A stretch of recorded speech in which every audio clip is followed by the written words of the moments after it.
what I'm proposing, or what I do, is I work with humans on human scamming. That's what I've done on all of Scam School. That's what I've done for 25 years.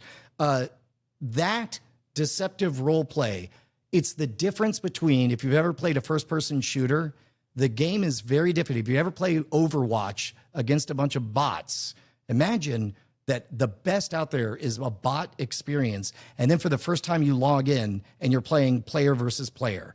I am here for PvP social engineering play.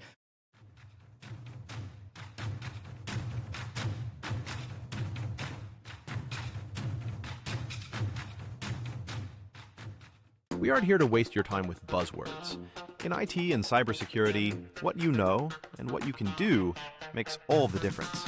We are ACI Learning, training built for novices and pros who need measurable results. Hands-on labs, real-world checks, courses that get you certified and ready for what's next. Build confidence, strengthen defenses, achieve more. Visit acilearning.com/simplycyber to learn more. Welcome back to the Cybersecurity Mentors Podcast. On today's podcast, we've got a great special guest, Brian Brushwood, magician, podcaster, YouTuber. He's been out there for a while. I discovered Brian through Scam School. We're going to talk about Scam School and magic and all the cool things you can do to trick your friends in a good way, right? But really talking about social engineering and how social engineering is obviously, we hear a lot about that from an attacker's point of view, but it also can be used for good, and it can be used in ways to also teach and train yourself, but also teach and train your people to be less susceptible to scams or cons and attackers. But welcome, Brian. We're glad you're here. Thank you guys so much for having me on, man. It sounds like you guys have taken a fairly, I hear this a lot. One of my favorite things is going to DEF CON. And traditionally, I've been locked in at the vendor booth where folks line up and they want to tell me how old they were when they saw Scam School and learned this trick or that trick. And eventually I have to sell them lockpicks or whatever. But this year was different. I just floated around DEF CON, and it was remarkable to hear all of these boots on the ground stories where, for a lot of folks in the cyber defense world, I was their gateway drug into human deception. And luckily, I'm still covering that beat. If you haven't heard it, the new podcast that I do, World's Greatest Con, I'm extremely proud of. It's very, very good. As a matter of fact, Jack Resider was kind enough to run an episode on Darknet Diaries. And now those same games, that same modeling of deceptive role play that was a fun lark to win a free drink or get the girl's phone number or whatever the social reason was before back in the day, now is a critical security defense in a world where robots are going to be able to elegantly have pacing, timing, and engage people for the purpose of emptying your wallets. Every so often, I believe in the simulation theory, and all of a sudden it turns out that card tricks are very important. Well, two things on that. One is the first trick, one of the first tricks I tried. So this was so funny because I'm sitting at a dinner table with my friends, and I was like, all right, I've got 3 or 4 things here Brian has taught me, and I practiced them. And like, I don't know what I was thinking, right? So they're sitting there at the table, like not expecting a magic show. They're just eating dinner. And it's all nice. We're having a good time. All of a sudden, I pick up a cotton ball that I've lit on fire and throw it in my mouth.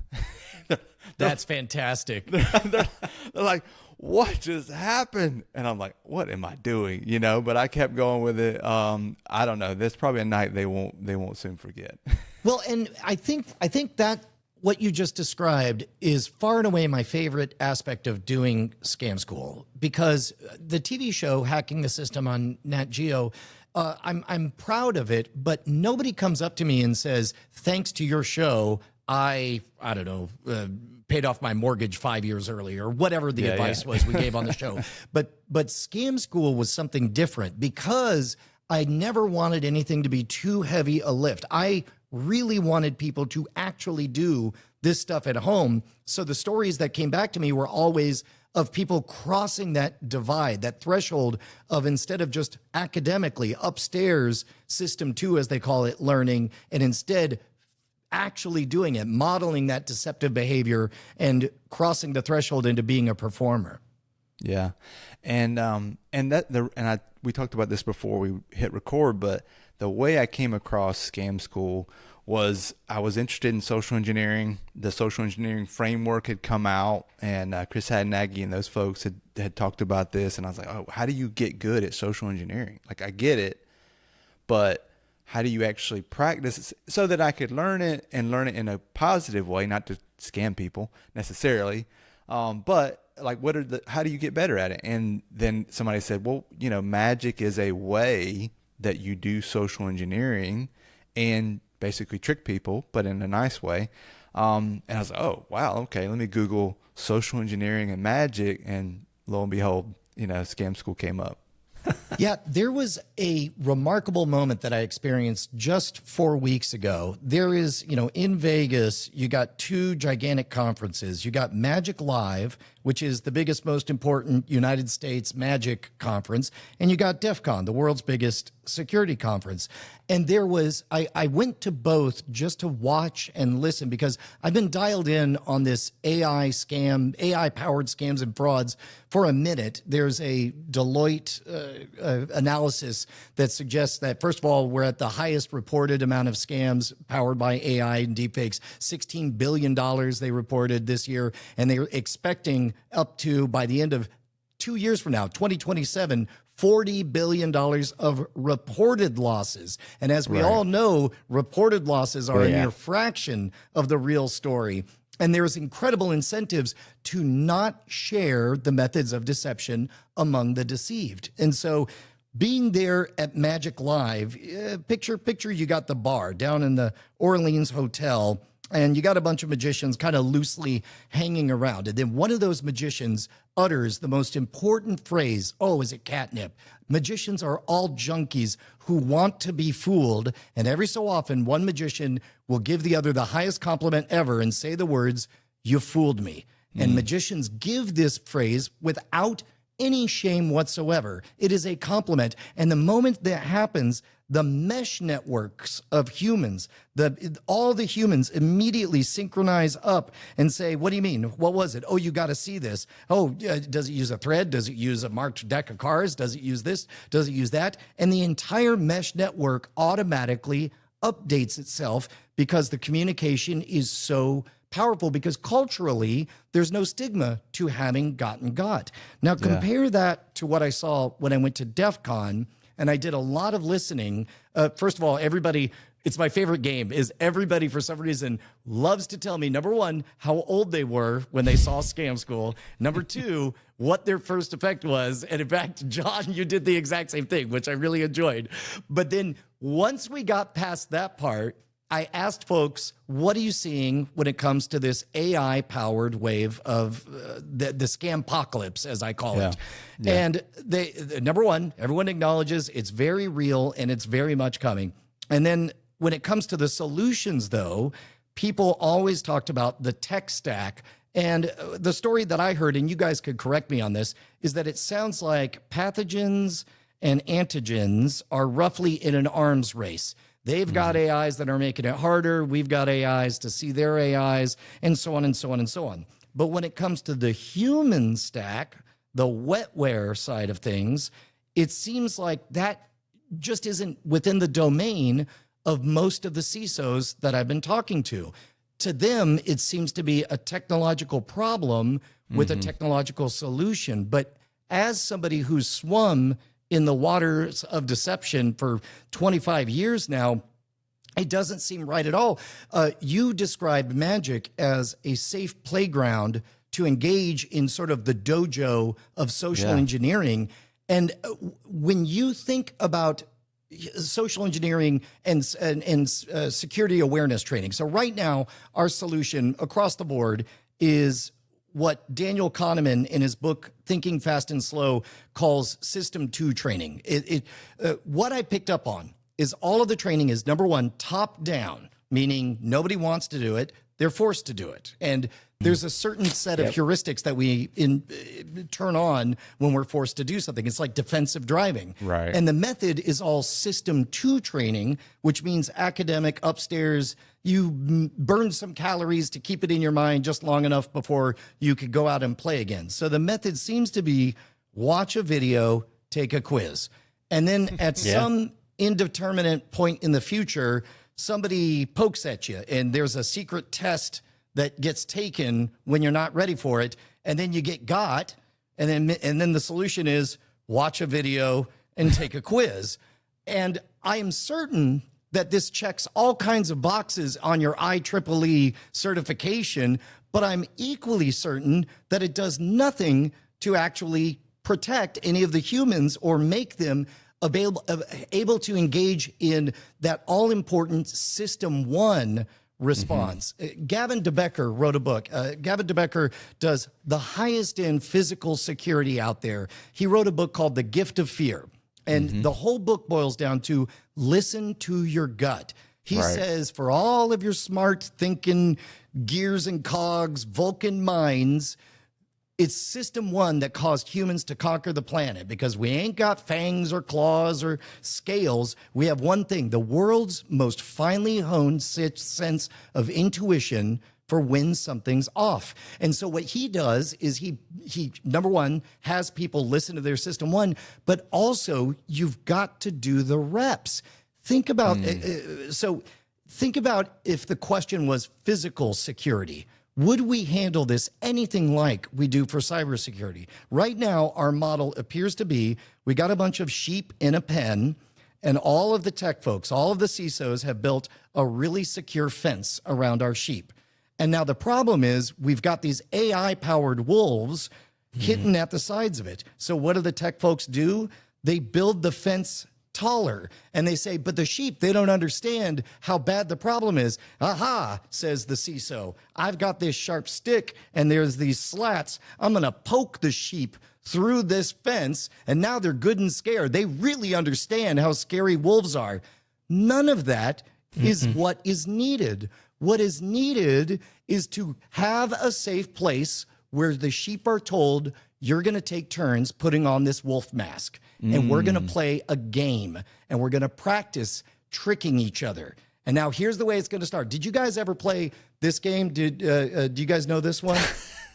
Yes. Okay, I owe both of you punches on the shoulders. For the audio listeners, I just made a circle with my thumb and forefinger, and now I got to punch you in the shoulder when you know that you got. There should be, if you want effective human-based training, and this is, I have cleared my calendar for the rest of the year because I want to start piloting this program. There should be instead of 1 hour of real-time slices of, watching the vishing and the phishing and the smishing and the ayishing, AI, I guess. What zishing would be Zoom? It doesn't matter. But the important thing is instead, give me 15 minutes once every couple of weeks. And the game is quite simple. You're going to opt in. You're going to be assigned a target. You're going to have to get them. What does getting them mean? Get them to click on literally anything, expecting it to be business related. And instead, it's going to be a hilarious photo of the CEO giving a double thumbs up saying, you got. And then we're going to play that game. Next week, I'm going to hear who won, who got who, and why. And then we're going to change the rules on you. And I'm going to get the game closer and closer to the actual pathogens that are out there. If what just made the headlines is that a deepfake Zoom scam was able to pull $25 million, which is exactly what happened, then the new assignment becomes, here's some deepfake software. Your goal is to get into a meeting that you don't belong and be the fish. Everyone knows somebody's going to be a faker, and you're going to build the culture where everyone's going to have a laugh in the first 90 seconds to spot the faker. And then it's going to be a lot harder for actual fakers. You guys have heard this. You know that North Korea is spending money to get people jobs in American industry, doing nothing but deep faking this whole thing. It needs to be culturally the smallest thing ever to just get out of the way the possibility that the CEO is not the CEO. Have that be a joke. Get back to a shared reality, and let's start training the sheep with deceptive role play. And magic is just one of the vectors that I work with folks to get them to think. What you want is that always on system one defense. The only time, and I'm sorry, obviously I'm very excited about all this. We'll get back to your podcast shortly. But the only time I ever caught a scam in progress was when I was 18 years old working at the movie theater. It was a 2-person operation. Guy and a girl comes in. The girl goes all the way down to the far end of the counter and says, I need to know about these candies. And so somebody's over there talking to her about candies. And the guy, I was only a couple of months into learning magic, but the guy starts doing the short change scam on me. If you're unfamiliar, you swap a 20 for some change and then. And about halfway through it, he ended up getting $50 of the register's money.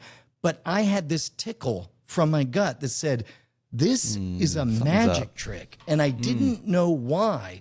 And it turns out I didn't need to know any of the details or the specifics because I could recognize the rhythm, the gentle prodding, the process. You do this and I do this. Therefore, we agree on this. Then the logic gates that go forward from it. And that was before I learned about System 1 training and doing the reps. That is what I believe is the most pressing issue that is needed, is somebody to address the humans. Yes, use the technology to do it, but that moment that the 20-year executive assistant of the CEO hesitates over a suspicious link, it can't be because she's, quote, being diligent. It can't be because she's, quote, remembering her training. And it certainly can't be because, quote, she's worried about the company's security. It needs to come from the gut because she's ever so pausing because she's like, I don't want to get got by Gary in finance again. And then she's going to right click and flag it as suspicious. And that's the change that is desperately, desperately needed because it's a real threat coming. Thank you for my TED Talk. Man, there's so many good things there. Yes, so much to unpack. Yeah. Man, let me think. I wrote notes here. One of the things we did is we took students in a class, and my theory is we're going to teach them, we're going to fish them, we're going to teach them about social engineering and how phishing works. Now, I didn't have them put the wolf mask on, which I think would have leveled it up. Nobody does. If it makes you feel better, this was a blind spot in magic. Like, I truly believe that I only made one significant contribution to the art of magic at all. In my entire run in Scam School, before Scam School, all tricks were, here's the trick, here's the method, the end. And in fact, you watch the early episodes of Scam School, that's what it was. It was trick, method, the end. And then the only thing I did is I put an ad in between those two. But then they handed me a second ad, and I'm like, man, I only have 2 minutes of a trick and 2 minutes of an explanation. I can't put 2 minutes of ad in between those two. So I added the third block where I reinforced the lesson by handing them the deck. And I'm telling you, man, it was like magic because somebody might be a neurosurgeon in the real world, but the moment you hand them cards, very clearly they're modeling new behavior. They haven't thought about how do you spread cards in a way where you can see them all at once. And only that's when they cross the threshold and speak the secret language of actions instead of words. They're no longer just remembering facts and spitting them back. They're instead modeling with their whole body deceptive behavior and unconsciously realizing that their body's telegraphing that they're hiding something in their hand or what have you. And even better, as studies show, monkeys who watch other monkeys do a task, their mirror neurons fire in the exact same place. So by watching somebody engage in that deceptive role play, the person at home was able to say, oh, I would have made that same mistake. Or even better, they're like, oh my God, the guy forgot that card needs to be under the seat by now. And then because they're making that prediction and they get the dopamine of being right when it pays off, that's how those lessons get secured in. And so this blind spot of not thinking, it's not enough to fish. You don't just have to fish the sheep. You have to teach a sheep to fish. That's right. Yeah, I think with the reason, I totally agree with you, right? Our security awareness is broken. And it is exactly what you said. We're trying to give them, it's awareness. Hey, this happened. Here's how bad guys are doing it. you should be aware. This is how we customize it to what we've seen, which is great. And then when we do the test that you don't know that you're going to be tested on, we hope that that's going to be a reminder of, hey, this just happened to me. Let me be more paranoid in a positive way of when that email comes in. But it's really a paranoia test of like, how paranoid are you? Are you paranoid enough to be watching and looking at all the links, versus that there is a mind switch there where when you do know how to fish or how to be the deceptive person of like, oh, now I'm on the offense. Oh, okay. Let me put the wolf clothing on and think like a wolf. How might they attack? How might I attack you? But how might they attack me? Oh, this is how it works, right? Okay, you kind of get to see behind the covers on the wolf tactics. So when I was younger, there is a classic scam, the white van speaker scam, where they pretend to be selling you what you all on your own figure out because you're very smart, high-end studio monitors that are stolen. And because they're stolen, you don't tell the cops and you go to the ATM and you pay $300. The real scam is they're garbage speakers. They cost $20, but you feel like you got something away with it, right? And of course, it's only through having gone through the shame of having gotten got that I instantly developed a permanent understanding of when that was happening. The next time that scam happened, not only did I see it coming, but I had notes. It was a couple of 18-year-old kids. I was in my mid-20s. I was like, no, you're doing this all wrong. First of all, where's the magazine? They're like, what do you mean? I'm like, you got to have the magazine to point to prove that that has a high price. Also, you're not doing anything to indicate these are stolen. That is the mindset that we want our sheep turned wolves in doing. You should have notes for the robot scammers. No, I think that's great. Sorry, I was going to add, I think that's great because one of the things you said that I truly believe, and it's something we're trying to do, is gamifying it, right? Having fun with it, right? Because like we've talked about, our training is video quiz, boring. I mean, people dread taking these types of awareness trainings yearly. So, and when we're running these tests internally, we're seeing a lot of people fall for it again and again. And we're in that circle, that same motion of, well, we test them, we give them a quiz, a video quiz, we test them, okay, hoping that things improve. And we do try to add that paranoia into somebody, but that can only get you so far. But one thing I wish we could do is have the wall of shame, where we show everyone that has fallen or has gotten got, and maybe that can help push or give someone a little inkling to be like, okay, I don't want to do this again. I don't want to fall for this again. But I don't know if John or others would agree with me there. But anyway, just some thoughts. Studies show that method is astonishingly ineffective.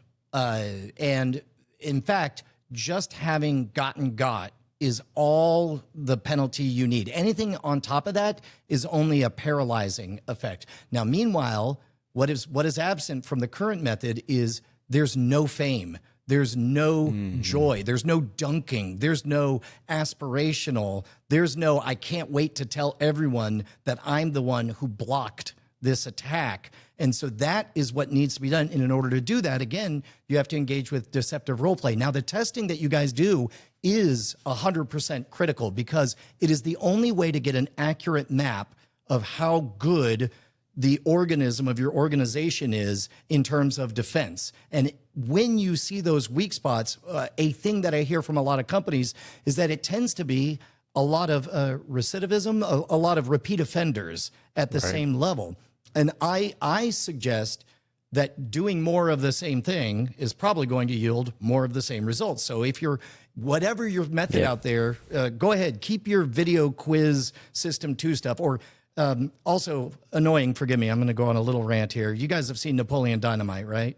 Right. Okay, so people are like, oh, we hire a red team to come in and penetrate. And all the red team penetration testers, they legit have the best stories ever of how they penetrate all over the place. However, my question is, are you training the sheep? Because otherwise, you're doing Rex Kwon Do. If you're just showing up, plugging in a rubber ducky USB and owning their local branch, then you're doing the equivalent of saying, that's a takedown, that's a takedown, that's a takedown, and then walking away. Don't do drugs. What we want is effective defenses, which means that you should be having your own people. It should be a treat that they get to go what I'm proposing, or what I do, is I work with humans on human scamming. That's what I've done on all of Scam School. That's what I've done for 25 years.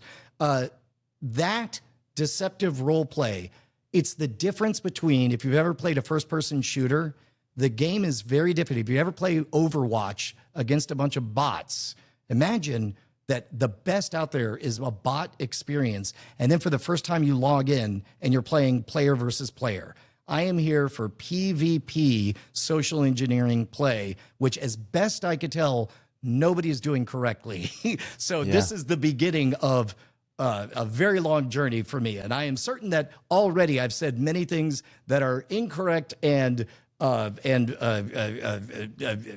ruffling some feathers. Good. Hit me up, Brian@shwood.com, BRIAN@SHWOOD.com. And specifically, your repeat offenders, I challenge people, give me your bottom 20%, your worst repeat offenders, and I guarantee you that the moment I make them players instead of sheep, everything's going to change. Yeah, and we try to add a little bit of like, hey, these are the people that reported it the fastest, but it is tough. It's good, but I know they aren't dunking. They're not like, yes, I reported it before Joe, right? Well, I mean, you can add a bit of that if security is important enough, you can budget for, Amazon gift cards or whatever, where it's like the dollar value on the gift card is directly proportional to how fast you report. That'll penetrate the system 1, system 2 barrier. Yeah. No, I think we do have, obviously everybody has repeat offenders, and we're trying to like, hey guys, come on, wake up. But I think that it does. I'm trying to think about why the focus is on the tools, right? Because we're tech people. That's usually what it is. And it's easy to sell a tool than a humanware, wetware solution. What do you mean? Especially because think about it. I'm sorry to cut you off, but I think this is also something I've thought about. A tool can always be quantified in a way. Look, there's a reason that HR has a natural selection for one type of people, whereas IT has a natural selection for another type of people. But we're entering an age where we need to not be siloed, and we need for people right now, people think of HR as a lawsuit mitigation expense. And instead, they need to be thinking of it as a critical security expense, because what we are increasingly losing is that shared reality. So historically, pre-pandemic, 10 years ago, when we think of the holiday Christmas party, we usually thought of that as a morale booster or a culture play or a soft perk or something. I'm here to say that it is critical security, because in that initial throat clearing at the beginning of every Zoom meeting, you need to be able to not do a security dance, but instead casually say, oh, we met at the thing. Do you think Andy's bruise went down? I don't know. He hit his head pretty hard on that cake stand. Now those two people have just done a parity check. They've done a checksum to verify their shared reality, and it was frictionless the entire time. So all of these social niceties that come organically when we're in person, when we're seeing each other every day, need to be remanufactured as cultural institutions to prevent scams. Very interesting. I like it. Yeah. One thing I thought about was the book Unthinkable that I'm listening to right now.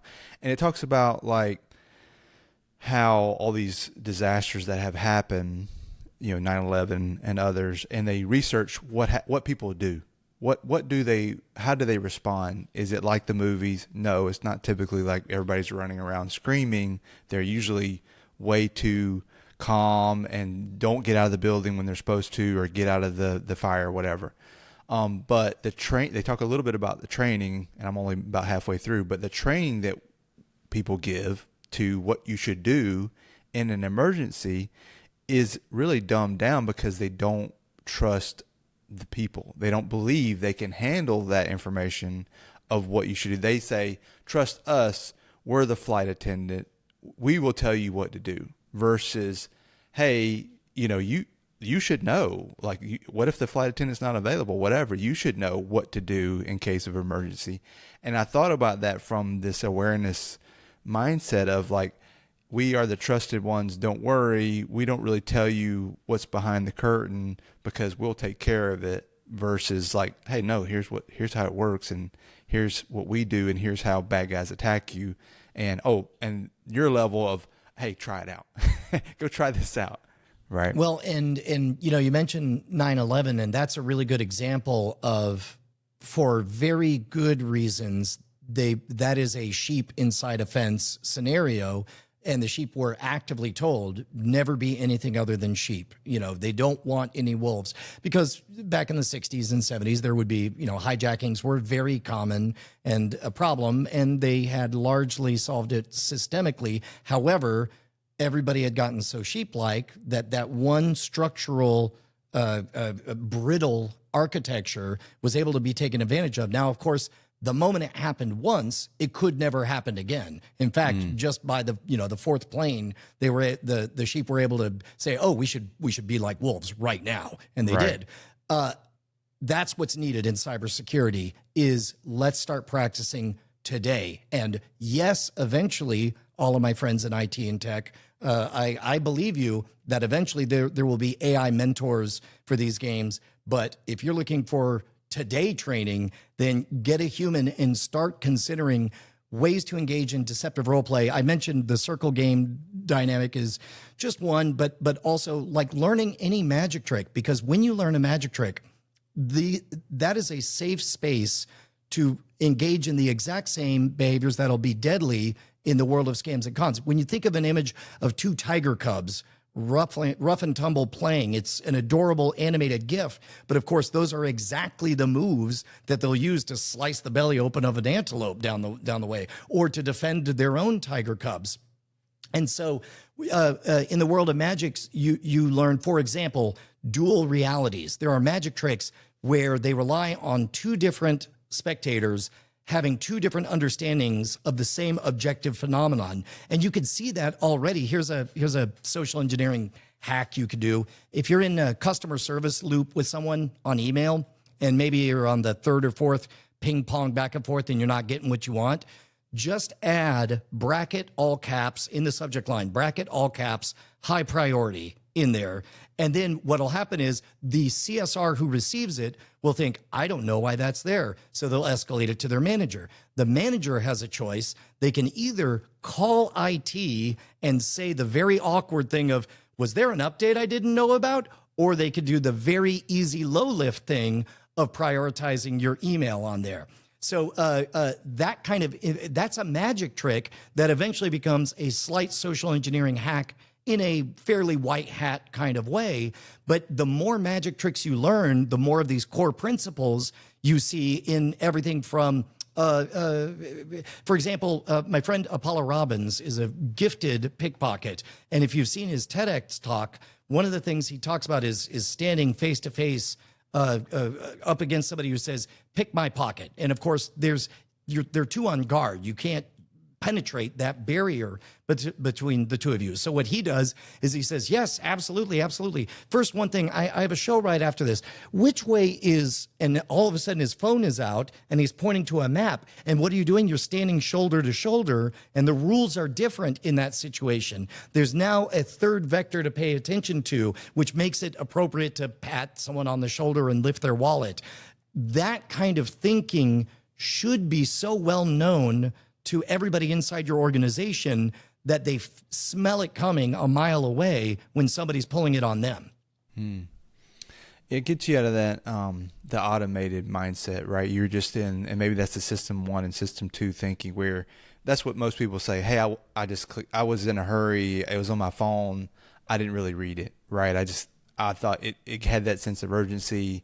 You're just in auto mode, autopilot, and so you did the thing, right? But if you switched, I think there's a difference between the defensive and offensive mindset, right? Where you're always on the defensive and you're always being attacked basically, and we're attacking you too, versus you switch to offense mode. It just changes your mode, right? And it's an analogy too for cybersecurity, which I think most people need to do both, because if you're always defending, you're just beat down all the time. But when you switch to offense, you switch to a different level, and now you're like, oh, how would I attack myself? Well, and I like that you brought up automatic mode, because automatic mode can be programmed in your favor. For example, if you do the reps and you see an opportunity to get an easy gotcha on someone, then when you see that email that is malicious, the problem that we have now is that anybody internally who gets a threat and they should flag it, it is one of two things. Either it is the inside testing them, or it is an actual threat. Now, the actual threat out there is quite simply too big for them to imagine. They can't wrap their minds. They can't go to work for their, at their, let's say, minimum wage job and still and hold in their mind the responsibility of the corporation security. Also, they can't conceive of what tests might be coming at them. That's a vague threat that all they know is that it feels really bad when it happens. But their friend right there in the cubicle down the way, they know what that's like. And then they click on a thing and then they lean back and they look over and see them smile. Those are stakes. Those levers of fame and shame are how all deception works. And what we need are mild versions, because right now the game is all or nothing. The nothing is, don't worry, it was a test. The all is, it's the entire company's firewall that just cratered. Yeah. Great. We've had situations where in our training, after we kind of go, we do the test, we'll see the results, we go and present the results to leadership and whatnot. There have been situations where there are individuals who are interested in kind of what we're doing, how we do it, and then they give us suggestions about potential new phishing ideas. And that actually, to me, that makes me feel in a way, okay, it's working for some. Some are getting it, but not everybody is. And not everybody thinks this is important enough, or maybe they just don't understand it, or maybe it's just not so important in their everyday life. They got so much other thing going on, that's the last thing they're thinking about. But when we do get those new suggestions, some of them are actually pretty good. So that gives me a little bit of hope, at least. So here's an insider secret that you guys can steal. Here's the secret to every stand-up comedian who you can't believe how fast they are when somebody heckles them. They have this perfect zinger. The secret, quite simply, is they've already heard it and they got stung before. And in this Groundhog Day-like reality, somebody got them good, and then they had the 3-hour drive home to just think about what they would have done. I swear. And boy, lodged in the back of their mind, ready to go. They're begging for a heckler because now I got you. And that's the difference between thinking like a player and being on defense as a sheep. I like it. So let's switch a little bit to just in general. And I think we talked about just how magic, you can use this in a safe way. If you're talking to somebody that said, hey, I want to understand social engineering. How does magic play into that? Or how can I communicate to my grandparents this concept, right? And I want to understand social engineering, and it's a big word. Engineering's in the title. So you must need a 4-year degree for this, right? But how do you keep it simple? But as a new person, somebody that's new to cybersecurity, and they want to make a difference to their company, and they're maybe low on the totem pole, but hey, how can I understand this, but also how can I help promote this idea? So if you want to help, figure out a way to make your point without words. And so what I mean by that is, first of all, with the magic trick, if I fool you, that happens privately. Like, you can either say you were fooled or not fooled. Those are all words. Meanwhile, in your heart of hearts, in your brain of brains, you know whether or not you got. So I can craft one of these moments. So learn some tricks is part one. But number two, remember that humans always respond to incentives. I was talking a week and a half ago trying to explain kind of this wave of scams to my mom. And she's a bit older. And I tried to tell the simplest version of it. And specifically, I was pointing out how sophisticated SMS phishing has gotten. And of course, if for anybody unfamiliar with SMS phishing, the initial primary outreach doesn't matter. All they want is a response so that they can get a conversation going that eventually will become a romance scam that eventually empties your bank account into crypto. But as robots are taking on the task, they're getting better and better. I'm in Austin, Texas, so I have a Austin-based number. But in this case, this is how I would advise somebody to do it. Oh, I don't know if this is going to focus or not. That's fine. Oh, there it goes. It says here, I'm going to Austin on a business trip in November. Where are some good barbecue stops? And so in this case, it did a lot of things smartly. It assumed, it put me on defense, acting like I'm the weird one because I didn't have them in the email. It acted as though it was a follow-up, and it was congruent. And I would imagine, so I showed that to my mom, and she said, oh, I would never respond to that. And I was like, why? And then she does the same thing people do after a magic trick. They rationalize after the fact. And she said, well, because everyone knows that Austin has barbecue. And I was like, okay, what if it was about quilting and a new pattern that you had ordered? She'd say, well, I wouldn't respond to that. And I'm like, why? Pause, ... Well, because I'm not really into quilting anymore. And then so that very night, I went home and I opened up N8N and vibe coded using a Google Voice number, a very simple app that did just 3 windows. Window 1, contact info of my loved one. By the way, somebody replicate this. Make it easy for other people to do. Number 2, a brief window where you just describe who your loved one is and their interests. And then number 3, the important one, type the first SMS message that you, as the role-playing deceiver, are intentionally writing, hoping that they will reply to. Now, of course, when you get to that moment, the moment the cursor's on there, your brain kicks in and thinks, okay, I don't want to be too specific because that'll raise a red flag. It needs to, oh, you know what? Mom's going to my uncle's 80th birthday party. I'm going to act like there's somebody who is arranging a dinner beforehand and just doesn't happen to be in her contacts. So now I'm mentioning an event that only she would know about or whatever. Now, of course, all of this could, if you spend enough kilojoules of electricity, you could have robots find all of this stuff out. So there's no reason that this is impossible to do with robots. But 2 things. Number 1, just the act of writing that first prompt puts you in the role of the deceptive role player. Number 2, you can imagine you do 10 of these at night and then you go to bed. And after that first prompt, a robot takes over, and the LLM's job is just to keep them talking. And you wake up the next day, and out of the 10 people you put in there, it says, yeah, these 3 went, this one went for 2 hours. And now you know exactly which of your loved ones you have to have an important conversation with. These are the kind of things that we need to be thinking of. Again, I'm at brian@schwood.com. No, that's great. Steve, any questions you have? No, I mean, yeah, so many. This is great. I wanted to ask you some questions about just some of your favorite cons that you've seen, you've done, you've heard of, and just kind of get your thoughts there. Yeah, well, luckily I just totally messed everything up. My screen share is no longer active. That's fine.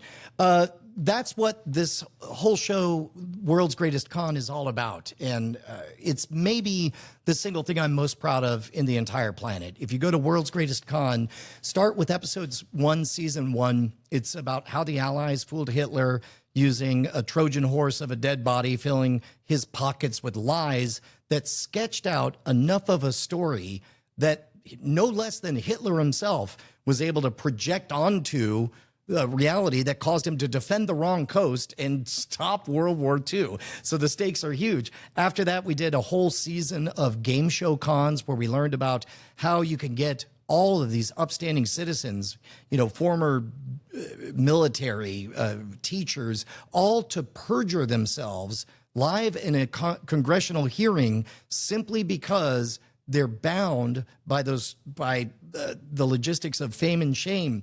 We also, there's an incredible season on Project Alpha. basically, in this case, the scam artists are the good guys because the United States government was spending military money, or actually it was a contractor, doesn't matter. But listen to it.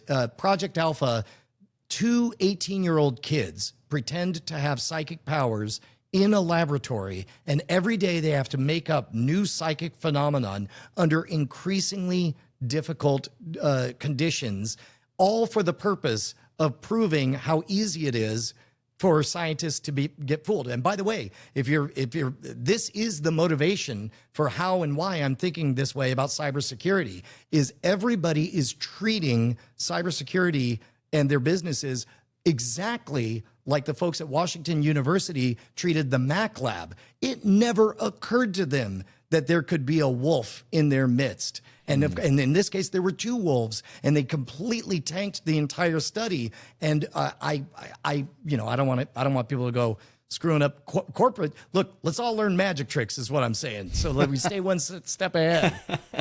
Absolutely. Operation Mincemeat. So I had listened to randomly, I was listening to like public radio, and they had a series on Operation Mincemeat.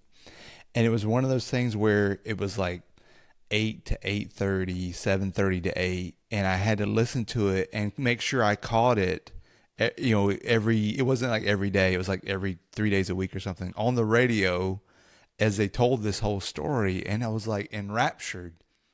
I'd never heard of this. And then I forgot about it because this was 2007.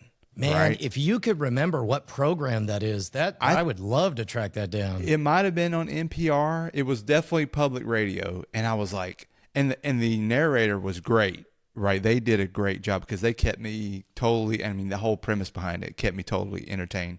And I was like, hey, wait a minute. I got to make sure I listen to this on the way to work because I don't want to miss what happened next. And then I saw where you guys were covering. I was like, wait a minute. That's the thing I heard so long ago. And then the Netflix movie came out, which was great. I thought it was great. So yeah, this is a very cool story. So I encourage everyone. That was one of my favorite moments when we did season 1 about Mincemeat, because there's only one book that's the canonical source for all of that stuff by Ben McIntyre. We didn't have the rights to anything, but a podcast, there's sort of a journalistic middle area where it's like, okay, how much of this is just Brian talking about it? How much is this the story? How much money is involved or whatever? So we knew a Netflix movie was coming, and we wanted to get our story out before theirs came out. But then sure enough, after ours was out, I got an email from so-and-so at netflix.com. And I was like, here we go. And sure enough, I get on the line, and they're like, listen, we have a movie coming out that's Operation Mincemeat. I'm like, yep. And they're like, would you mind interviewing the Academy Award-winning director on your program? And I was like, oh, yeah, that'd be great. Oh, that went way better than I thought it was going to go. Yes, indeed. Very cool. No, I think this is awesome. Thanks so much, Brian. I think we could keep going. I think what would be interesting is I think people, our listeners, just think about this concept. I actually had said before, I think it would be cool to go back and get a degree in psychology, because I think this is such an interesting area for cybersecurity, and that most people don't really dabble in. They think tech, like you said, that there's the people side, humanware, and there's the technical side. And a lot of times they don't cross over, but the robots are coming, right? They're here. Well, and, I'll tell you what, I am aware that I have come out swinging with strong opinions on what needs to be done. And I would be very curious if your listeners, if you want to solicit responses from your listeners, I'll be happy to come back and have a conversation about what the flaws are in this plan. Absolutely. Yeah. Thanks so much. With that, anything we can find you? What's your latest foray? Definitely check out World's Greatest Con. And to be honest, if you want to hear more of this stuff, I put a lot of it on my email list. It's awkward to sign up for. Just sign up for a giveaway at gimme.scamstuff.com, GIMME. We do a giveaway. I've done a giveaway every week for 20 years. And then eventually you'll, or buy something on my website, Scam Stuff. Buy a $1 something, you'll be on the email list. Cool. Now we'll link to everything. So definitely happy to share it. Cool. And thanks again, man. It's good to see you. Thank you guys, man. Thanks for all you do. And a huge thank you to our sponsor for season 5 of the Cybersecurity Mentors Podcast, ACI Learning. You can check out ACI Learning at acilearning.com/simplycyber.